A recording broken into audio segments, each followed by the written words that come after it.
खबर मध्य प्रदेश देख रहे हैं आप। लोकमंच न्यूज में आपका स्वागत है। मैं हूं आपके साथ सुरभि राजपूत। बुलेटिन की शुरुआत करेंगे और सबसे पहले बात करेंगे मध्य प्रदेश के जबलपुर की।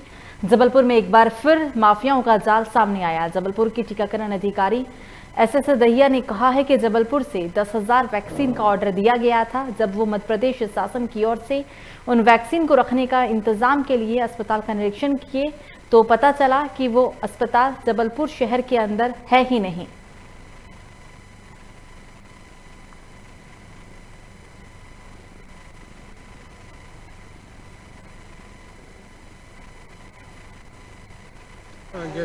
आपको मैं बताना चाहूँगा कि 25 तारीख को हमारा एक मीटिंग भोपाल लेवल से हुई थी, जिसमें बताया गया था कि जो मतलब एमपी के 6 हॉस्पिटल ने अप्रोच की है सीरम को वैक्सीन की डिमांड के लिए। 10,000 डोज हमारे मैक्स हॉस्पिटल के नाम से जबलपुर के लिए रहा, तो उसके लिए जानकारी मेरे से चाही गई थी कि यहाँ पर मैक्स हॉस्पिटल, तो मैंने उसी दिन क्लियर कर दिया था कि ये हॉस्पिटल हमारे जबलपुर शहर में नहीं है। कल ही ये पता चला कि ये सीरम कंपनी से इन्हें ऑर्डर किया है, तो ऐसा कुछ मेरे संज्ञान में तो नहीं है। तो सागर से इस वक्त की बड़ी खबर। गढ़ाकोटा सुनार नदी में अचानक पानी बढ़ने से 5 बच्चे नदी में फंसे। जरुआ बंबा के पास 5 छोटे बच्चे नदी में फंसे। रेस्क्यू ऑपरेशन जारी। तो मध्य प्रदेश के सागर में अचानक जलस्तर बढ़ने की वजह से 5 बच्चे नदी में फंस गए हैं। जरुआ बंबा के पास 5 छोटे बच्चे नदी में फंसे। रेस्क्यू ऑपरेशन पुलिस कर रही है। रेस्क्यू ऑपरेशन जारी है। आप तस्वीर में देखिए, अचानक जलस्तर बढ़ गया और जलस्तर बढ़ने के कारण 5 बच्चे बीच नदी में फंस गए। इस घटना के बाद मौके पर पहुंची पुलिस रेस्क्यू ऑपरेशन में जुट गई है। मध्य प्रदेश के सागर का यह मामला है। गढ़ाकोटा सुनार नदी में अचानक पानी का स्तर बढ़ने के कारण 5 बच्चे नदी में फंस गए। जरुआ बंबा के पास 5 छोटे बच्चे नदी में फंसे हैं। रेस्क्यू ऑपरेशन पुलिस प्रशासन करवा रहा है।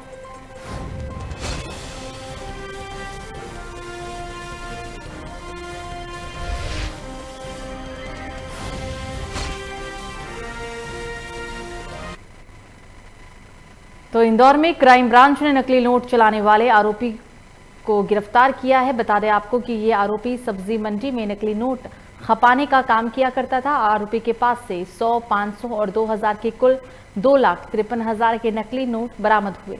बताते चले कि इंदौर क्राइम ब्रांच को मुखबिर द्वारा सूचना मिली थी कि एक व्यक्ति नोट छापकर मार्केट में खपा रहा है। पुलिस ने आरोपी को उस वक्त गिरफ्तार किया जब वो नकली नोटों का बंडल साथ में लेकर सब्जी मंडी में खपाने जा रहा था। तभी मुखबिर की सूचना की तहरीर करने के बाद बताए गए हुलिये के आधार पर ही आरोपी को घेराबंदी करके पकड़ लिया गया। आरोपी राजरत्न ने पूछताछ में कहा है कि उसका मुख्य उद्देश्य नोट चलाना होता था और उसके लिए वो स्थानीय ठेके व सब्जी वालों को अपना शिकार बनाता था।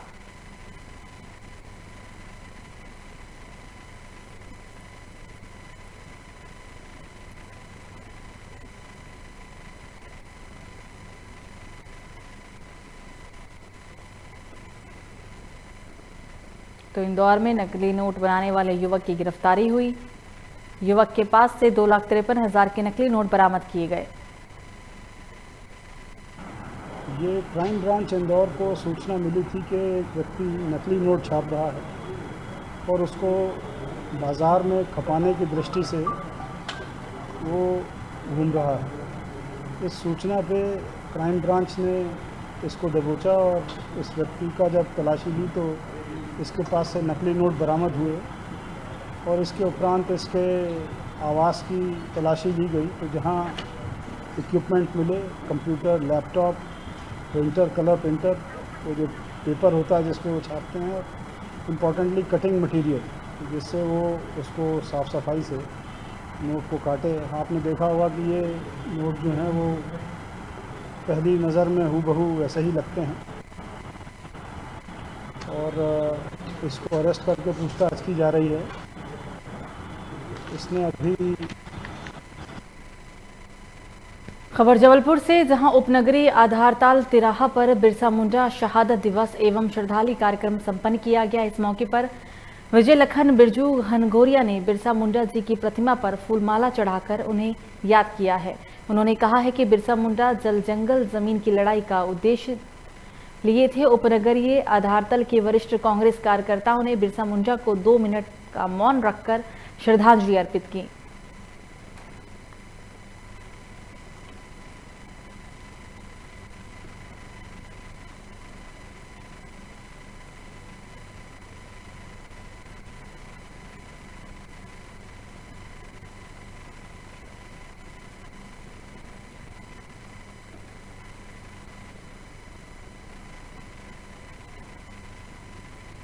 धारताल कांग्रेस परिवार के द्वारा ये आयोजन किया गया है।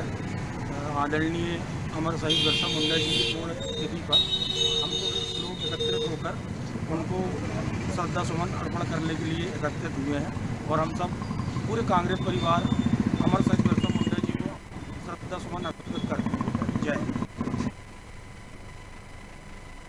खबर जबलपुर से, जहां किन्नरों का विवाद थमने का नाम नहीं ले रहा है। पुलिस अधीक्षक जबलपुर कार्यालय में किन्नर गुट के दोनों पक्ष अपना अपना आवेदन लेकर पहुंचे। दोनों गुटों ने एक दूसरे पर जमकर आरोप लगाया और कार्रवाई करने की मांग की। पुलिस अधीक्षक कार्यालय पहुंचे संतोषी गुट ने पुलिस अधीक्षक से मांग कर दूसरे किन्नर गुट पर धर्म परिवर्तन का आरोप भी लगाया। तो वहीं मुठ और हीराबाई ग्रुप के लोगों ने संतोषी ग्रुप पर लगाए हुए आरोप को पूरी तरीके से बेबुनियाद बताया है। फिलहाल किन्नर गुटों में आपसी विवाद थमने का नाम नहीं ले रहा है। दोनों को एक दूसरे पर कार्रवाई की बात को लेकर आमने सामने है।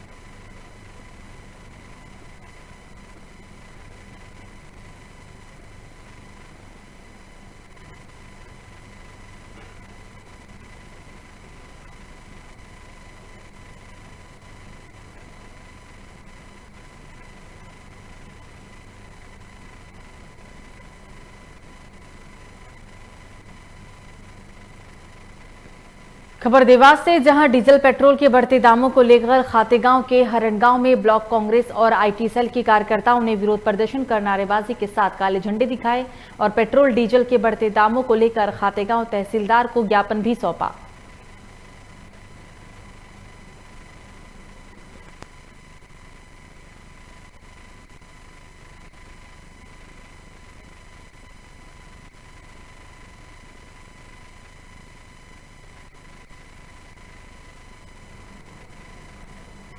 पेट्रोल डीजल के दामों को लेकर ये पूरा प्रदर्शन किया गया देवास के अंदर। डीजल पेट्रोल के बढ़ते दामों को लेकर खातेगांव के हरणगांव में ब्लॉक कांग्रेस और आईटी सेल्स के कार्यकर्ताओं ने विरोध प्रदर्शन करते हुए काले झंडे दिखाए हैं। ये उस वक्त की तस्वीर है जब प्रदर्शनकारी प्रदर्शन कर रहे थे। ये प्रदर्शन डीजल और पेट्रोल के बढ़ते दाम को लेकर किया गया है।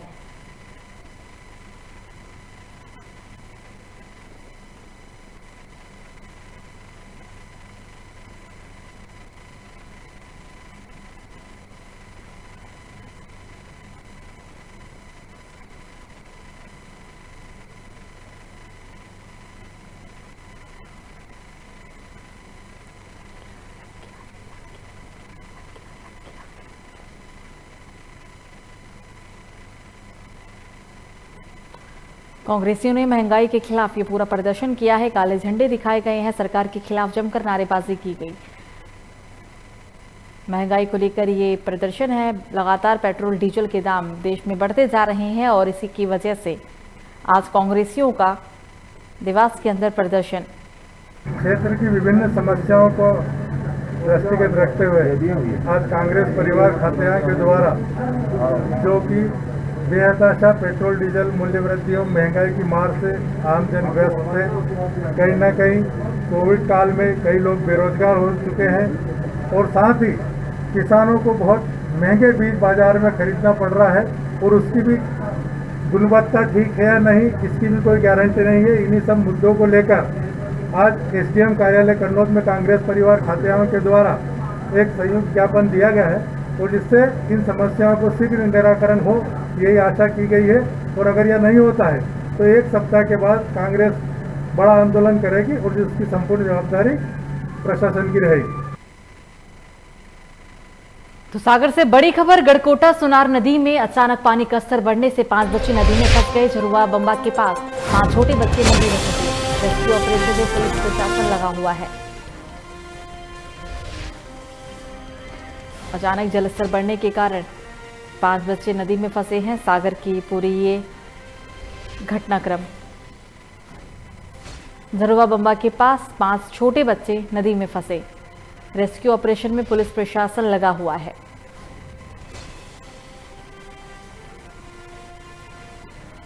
पानी का बहाव काफी तेज है। तस्वीर को देख के अंदाजा लगाया सकता है कि पानी का अभाव अचानक से कितना हद तक बढ़ गया। और इस खबर पर ज्यादा जानकारी के लिए हमारे साथ फोन लाइन पे हमारे संवाददाता SN पटेल जुड़ गए हैं। पटेल साहब, अचानक से जलस्तर बढ़ा, 5 बच्चे नदी में फंसे, रेस्क्यू ऑपरेशन क्या सफल रहा? क्या कुछ अभी अपडेट है आपके पास? तो किसी तकनीकी समस्या के कारण उन तक हमारी आवाज नहीं जा रही है। आपको बता दें कि 5 बच्चे अचानक जलस्तर बढ़ने की वजह से फंस गए हैं। पुलिस प्रशासन रेस्क्यू ऑपरेशन में लगा हुआ है। मध्य प्रदेश के सागर की ये तस्वीर है। गढ़ाकोटा सुनार नदी में अचानक पानी का जलस्तर बढ़ गया। जलस्तर बढ़ने के कारण 5 बच्चे नदी में फंस गए। और एक बार फिर से हम अपने संवाददाता SN पटेल से संपर्क साधने की कोशिश करते हैं। पटेल साहब, आवाज आ रही है आपको मेरी? जी मैडम जी।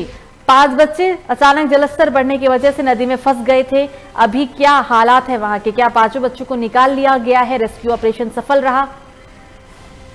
जी मैडम, मैं आपको बता दूं, 4 बच्चे थे, तो चारों बच्चों के लिए 3 से 4 घंटे रेस्क्यू ऑपरेशन के बाद उनके लिए सुरक्षित निकाला गया है। और सभी बच्चों के लिए डॉक्टर मेडिकल करा के और अपने माता पिता के लिए सौंप दिया गया है। क्या चारों बच्चों की हालत स्थिर है? जी बिल्कुल है, हालत में कोई दिक्कत नहीं है, एकदम स्थिर है। पानी में वो बच्चे कैसे फंसे? क्या वो नहाने के लिए गए थे या नदी पार कर रहे थे? जी मैडम, मैं आपको बता देना चाहूँ, सुबह वो 8 बजे नहाने के लिए गए थे, तो नदी में एकदम ऊपर बारिश हो जाने के कारण तो एकदम से पानी का बहाव आ गया और वो नदी के बीचों बीच टापू बना है, तो उस टापू पर फंस के रह गए। इस वजह से वो बाहर नहीं निकल पाए। और इसके बाद में स्थानीय लोगों ने जब पुलिस प्रशासन को सूचना दी तो मौके पर पुलिस प्रशासन पहुंची और इसके बाद NDRF टीम के लिए भी सूचना दी गई, तो वो वहां आके रेस्क्यू करके बच्चों को निकाला गया। बिल्कुल पटेल जी, तमाम जानकारी के लिए आपका शुक्रिया। तो 4 बच्चे जलस्तर बढ़ने के कारण फंस गए थे। हालांकि अच्छी बात यह है कि चारों बच्चों को सुरक्षित बाहर निकाल लिया गया है और मामूली उपचार के लिए अस्पताल के अंदर भर्ती कराया गया।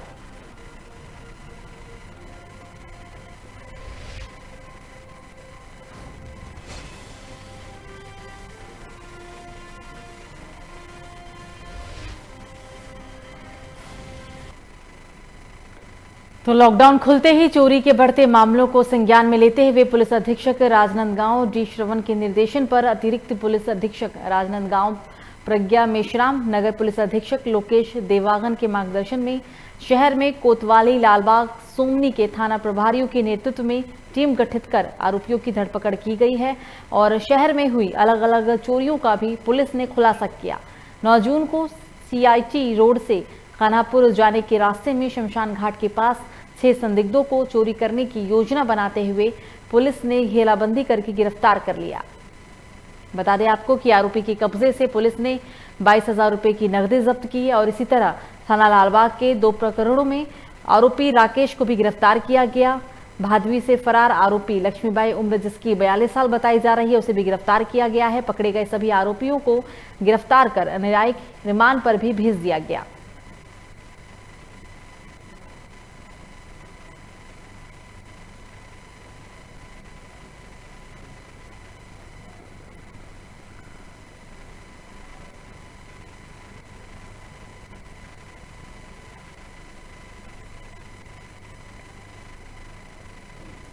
खबर छतरपुर से, जहां कार में आग लगने का मामला सामने आया है। बताया गया है कि युवक मौरादीनपुर से छतरपुर की ओर जा रहा था, तभी कार में अचानक आग लग गई और गाड़ी धू कर जलने लगी।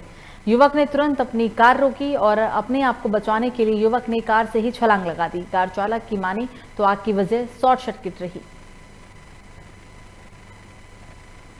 शॉर्ट सर्किट की वजह से ये आग लगी थी। आग कितनी खतरनाक थी आप तस्वीरों को देख के अंदाजा लगा सकते हैं। हालांकि ये इसमें अच्छी खबर ये है कि चालक की सूझबूझ के कारण उसकी जान बच गई है।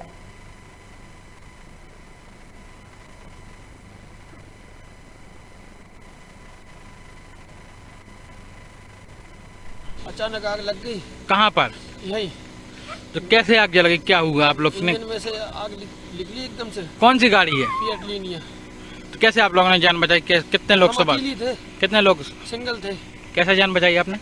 एकदम से आग लगी तो हमने साइड में उसको रोका तो उसमें से झाड़ निकली एकदम से, तो पूरा चेहरा जल गया। तो मैं कौन सी गाड़ी है ये? फिएट लिनिया। कहाँ पर हुआ है हादसा? ये महोगढ़ रोड, जो हाईवे रोड है ना, पन्ना खजुराहो वाला।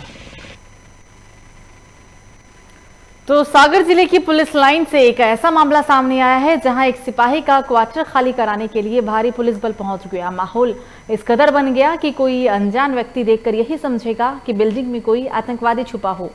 इस साल जनवरी 2021 में सागर कोतवाली में पदस्थ एक महिला सिपाही ने अपने साथ में पदस्थ सिपाही पर पहले छेड़छाड़ का आरोप लगाया, फिर तुरंत बाद बलात्कार का मामला थाने में दर्ज कराया। एक सप्ताह बाद सिपाही को कोर्ट ने जमानत दे दी थी, लेकिन पुलिस के आला अधिकारियों ने अदालत के फैसले आने के पहले ही जल्दबाजी में निलंबन की बजाय बर्खास्त करने की कार्रवाई कर दी और एक दिन पहले ही नोटिस देकर दूसरे दिन भारी पुलिस बल भेजकर बलपूर्वक क्वार्टर का सामान निकालकर बाहर कर दिया गया। जबकि लॉकडाउन में अदालतों के काम रुके हुए हैं। हालांकि बर्खास्त सिपाही और उसकी पत्नी को अदालत पर भरोसा है, उन्हें न्याय जरूर मिलेगा। अब सवाल ये उठता है कि क्या पुलिस के आला अधिकारियों को अदालत पर जरा भी विश्वास नहीं, जो जुर्म साबित होने से पहले ही विभाग ने सजा दे डाली। तो ज्येष्ठ अमावस्या और शनि जयंती के महापर्व को लेकर नर्मदा के रिद्धवेश्वर सहित सभी घाटों पर सैकड़ों की संख्या में श्रद्धालुओं ने बिना सोशल डिस्टेंसिंग, बिना मास्क की कोरोना गाइडलाइन का उल्लंघन करते हुए नर्मदा स्नान किया। वहीं दूसरी तरफ जिम्मेदारों की नर्मदा घाटों पर ड्यूटी होने के बाद भी वो केवल औपचारिकता निभाते हुए नजर आए हैं। आपको बता दें कि दर्श अमावस्या और सूर्य ग्रहण शनि जयंती का ये अद्भुत संयोग 148 वर्षों के बाद आया।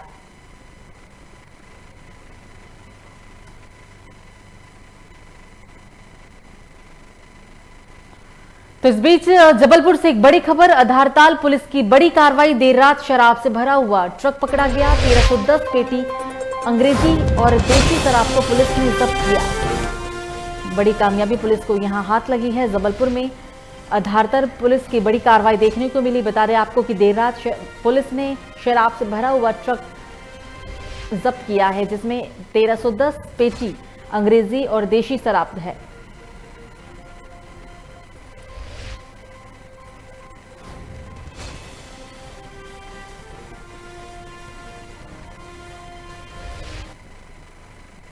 तो गुना जिले के सिरसी थाना क्षेत्र में शादी समारोह के दौरान एक युवक को मौत की घाट उतारने का सनसनीखेज मामला सामने आया। पुलिस से मिली जानकारी के अनुसार सिरसी थाना क्षेत्र अंतर्गत ग्राम बरोदिया में मुख्तार सिंह की बेटी की शादी थी और बारात पास के गांव डिंडोली से आई हुई थी। लड़की की शादी में डीजे बज रहा था। इसी दौरान मृतक दिनेश भिलाला पुत्र चिंगदार भिलाला गंभीर अवस्था में पड़ा हुआ मिला, जिसके सिर से पिछले हिस्से से खून निकल रहा था। जब लोगों की नजर दिनेश पर पड़ी तो आनन फानन में मृतक दिनेश को लेकर जिला अस्पताल ले जाया गया, जहां डॉक्टरों ने उसे मृत घोषित कर दिया।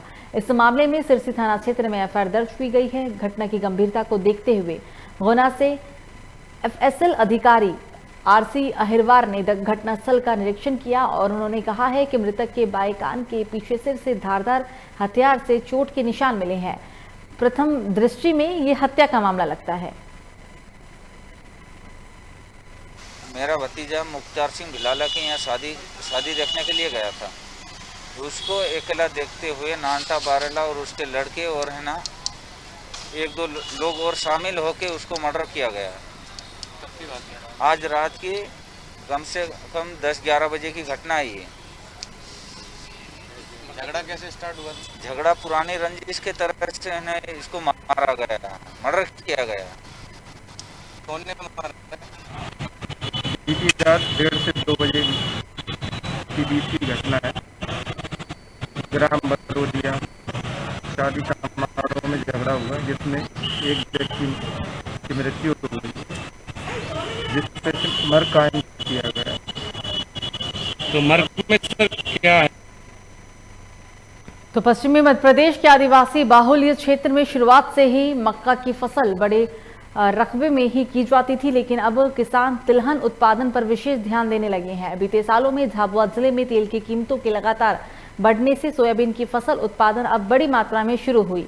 ऐसे में किसान को अपनी फसल की अच्छी कीमत तो मिलती ही है, साथ ही प्रदेश सरकार की सीधी खरीदी और इकदाम इसमें किसान की उन्नति की ओर बढ़ाया है। दरअसल पश्चिमी क्षेत्र के आबोहवा और मिट्टी सोयाबीन की पैदावार के लिए माकूल है, इसमें बहुत ज़्यादा मेहनत और देखरेख की जरूरत नहीं पड़ती है, जो झाबुआ क्षेत्र के किसानों को सोयाबीन की खेती करने के लिए आकर्षित करने लगा है। पिछले कुछ सालों में मध्य प्रदेश देश भर में सोयाबीन राज्य कहा जाने लगा है और झाबुआ क्षेत्र सोयाबीन उत्पादन के मामले में प्रदेश को जबरदस्त योगदान दे रहा है। सोयाबीन आधी रात को भी बिक जाता है, मक्का बिकने में तकलीफ पड़ती है और सोयाबीन की जो बेचने में जो विक्रय मूल्य मिलता है वो मूल्य मक्के का नहीं मिल पाता है, क्योंकि एमपी गवर्नमेंट परचेस नहीं करती है समर्थन मूल्य पर मक्का का।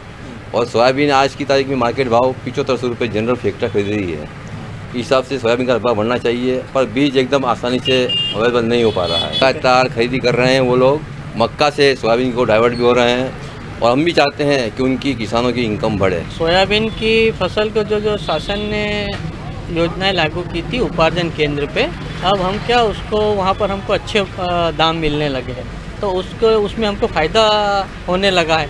इस वजह से हम अब सोयाबीन को ज़्यादा बोने लगे हैं, ताकि हमारी आजीविका में मतलब फ़ायदा हो सके, हमको लाभ भी ज़्यादा मिलता है। झाबुआ को एक मक्का उत्पादक जिले के रूप में जाना जाता था। हमारे यहाँ मक्का का हाईएस्ट एरिया होता था, लेकिन सोयाबीन और मक्का लगभग आसपास चल रहे थे और पिछले 2-3 साल में सोयाबीन झाबुआ जिले की एक प्रमुख फसल के रूप में स्थापित हो गई है। सोयाबीन का रकबा भी बढ़ रहा है और इस वर्ष 75,000 हेक्टेयर के आसपास जो हमने लक्ष्य निर्धारित किया है और हमारा ऐसा मानना है कि इससे ज़्यादा ही रकबे के अंदर सोयाबीन का यहाँ पर कल्टीवेशन होगा।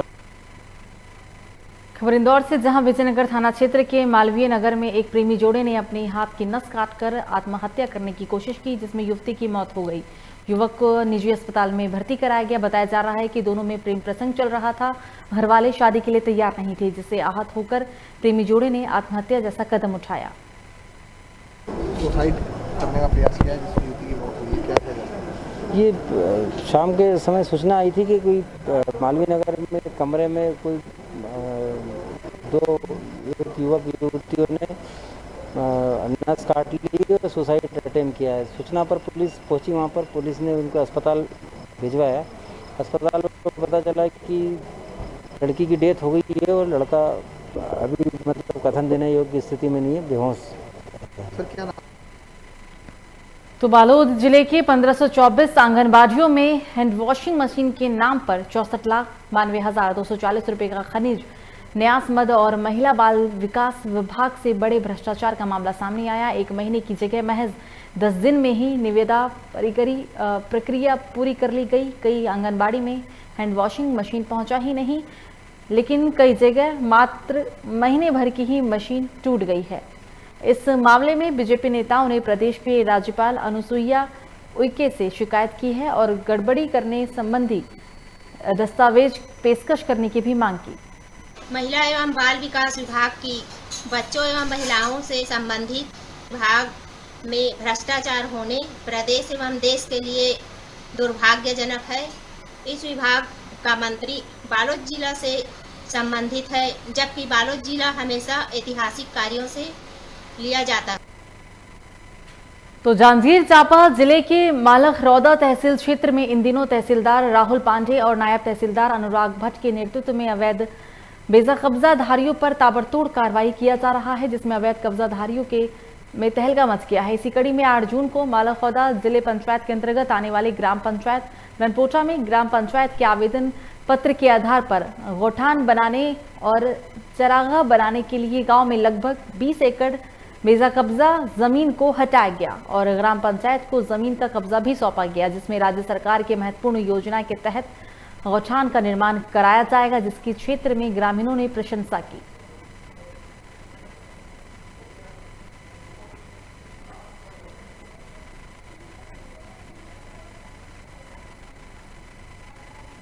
तो खबरों में आगे बढ़ेंगे और अब बात करेंगे छत्तीसगढ़ के कोरिया जिले में बिजली आपूर्ति में लगातार हो रही कटौती के खिलाफ भाजपा मंडल बैकुंठपुर के पदाधिकारी ने जिलाध्यक्ष शैलेश शिवहरे के नेतृत्व में विद्युत विभाग के कार्यालय में धरना प्रदर्शन किया। इस दौरान कोविड-19 के सभी नियमों का पालन किया गया। धरना प्रदर्शन में केवल 4 मुख्य भाजपा नेता उपस्थित रहे, जिसमें जिला उपाध्यक्ष और पूर्व नपाध्यक्ष शैलेश शिवहरे, मंडल अध्यक्ष भाजपा बैकुंठपुर भानुपाल मौजूद दिखे।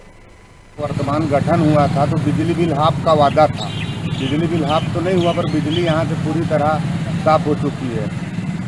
2 महीने का लॉकडाउन रहा, कोई मेंटेनेंस नहीं की है। अब जब बरसात सामने में है तो ये रोज मेंटेनेंस करने के नाम पर घंटों लाइट गोल करके रखे हैं। तो खबरों में आगे बढ़ेंगे और अब बात करेंगे एक और महत्वपूर्ण खबर की। बता दें आपको कि बच्चों को बचाने के लिए Bharat biotech international limited, Indian council of medical research Hyderabad ने स्वदेशी कोवैक्सीन ट्रायल की जिम्मेदारी देश के 6 अस्पतालों को सौंप दी है। सबसे पहले अखिल भारतीय आयुर्विज्ञान संस्थान एम्स दिल्ली में ट्रायल शुरू हुआ। कानपुर समेत देश में 5 एम्स दिल्ली, एम्स पटना, निजाम इंस्टीट्यूट हैदराबाद, बेलग्राम में ट्रायल प्रक्रिया शुरू हो चुकी है। इसमें कानपुर के आर्यनगर स्थित प्रखर अस्पताल में भी मंगलवार को 50 में से 15 वॉलंटियर बच्चों को वैक्सीन की पहली डोज दे दी गई। प्रखर अस्पताल के chief guide doctor JS Kushwaha का कहना है कि वैक्सीन लगाने से पहले बच्चों के अभिभावकों से अनुमति ली गई।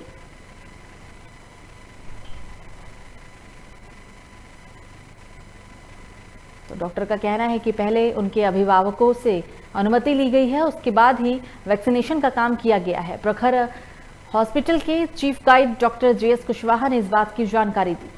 इस वक्त मौजूद हैं हम कानपुर नगर के आर्यनगर स्थित प्रखर हॉस्पिटल में, जहां लगातार जो कोरोना महामारी थी वो लगातार अपना वैश्विक रूप ले रही थी। उसी को देखते हुए जो बच्चों की जो बताया जा रहा था जो तीसरी लहर है वो बच्चों के लिए काफ़ी बेहद गंभीर थी, उसको लेकर अस्पताल प्रशासन ने क्या कदम उठाए हैं और क्या है, इसके विस्तार रूप में हम जानेंगे। डॉक्टर JS कुशवाहा मेरे साथ मौजूद हैं बात करने के लिए, प्रखर हॉस्पिटल के डायरेक्टर हैं।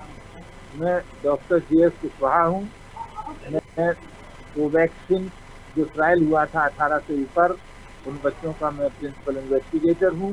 इसमें मानक ये है कि बच्चों को 3 कैटेगरी में डिवाइड किया गया है, 1 से 12 से 18 साल, 6 से 12 साल और 2 से 6 साल।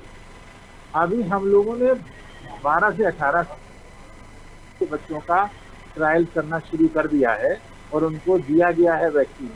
वैक्सीन के पहले उनका स्क्रीनिंग होता है कि कोविड-19 का RT-PCR नेगेटिव है कि नहीं है और कोविड-19 की स्पाइक एंटीबॉडीज नेगेटिव है कि नहीं है। जब ये दोनों नेगेटिव होती है तभी उनको वैक्सीन दी जाती है और दी जा रही है। और देने के बाद ये देखते हैं कि उनकी सेफ्टी में कोई प्रॉब्लम तो नहीं है, तो वो देखते हैं उसमें ऐसी कोई प्रॉब्लम नहीं आ रही है, बच्चे बिल्कुल सेफ हैं और ये वैक्सीन सुरक्षित लग रहा है। जैसा कि बड़े लोगों को जो वैक्सीन दी जाती है, थोड़ा सा फीवर आता है, दर्द होता है बॉडी में, तो इस तरीके के कोई बच्चों में कोई सिम्टम्स देखने को? हाँ, 2 बच्चों में जो है, 2 बच्चों में जहाँ इंजेक्शन साइट था वहाँ पे थोड़ी सी रेडनेस आई थी और थोड़ा दर्द हुआ था। इसके अलावा कोई गंभीर समस्या नहीं हुई। देश भर के करीब 60 सेंटर पर एक साथ ये कोवैक्सीन का बच्चों और किशोरों में ट्रायल चल रहा है।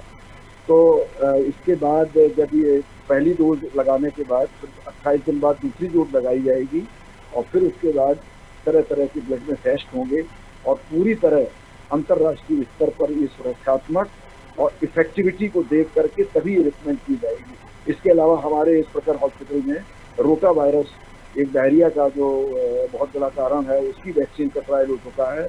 न्यूमोकोकल वैक्सीन, निमोनिया बच्चों में होता है, उसका ट्रायल चल रहा है। इसके अलावा और भी जैसे 6-7 जो मिला के डिप्टीरिया, हिमोफिलस, निमोनिया, पोलियो इत्यादि के बहुत कई सालों से यहाँ ट्रायल चल रहा है और उम्मीद प्रथम डॉक्टर होते हैं वो अलर्ट रखेंगे।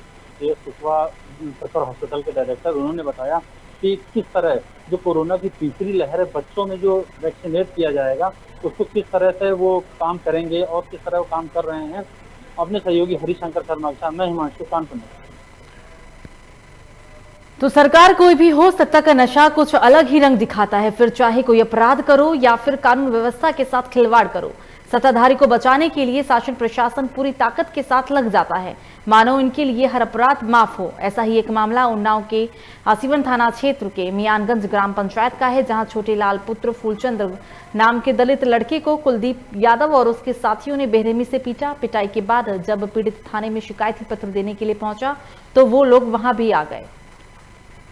रोज रोज के अपमान से तंग होकर दोनों पीड़ितों ने जहरीला पदार्थ खा लिया। हालत बिगड़ने पर उसे सामुदायिक स्वास्थ्य केंद्र मियानगंज में भर्ती कराया गया, जहां हालत बिगड़ती देख उसे जिला अस्पताल भेज दिया गया। वहां भी हालत में सुधार ना होने पर उसे हैलेट कानपुर रेफर कर दिया जाता है। इलाज के दौरान एक पीड़ित की मौत हो जाती है। एक भाई की मौत से उसके दूसरे भाई की हालत और भी गंभीर हो जाती है। पीड़ित परिवार आरोपी पर दबाव बनाने लगता है। मृतक की मां ने बताया है कि पुलिस ने भी उनकी नहीं सुनी। तो फिलहाल न्यूज बुलेटिन में मुझे दीजिए इजाजत। लोकमंच न्यूज पर खबरों का सिलसिला जारी रहेगा। नमस्कार।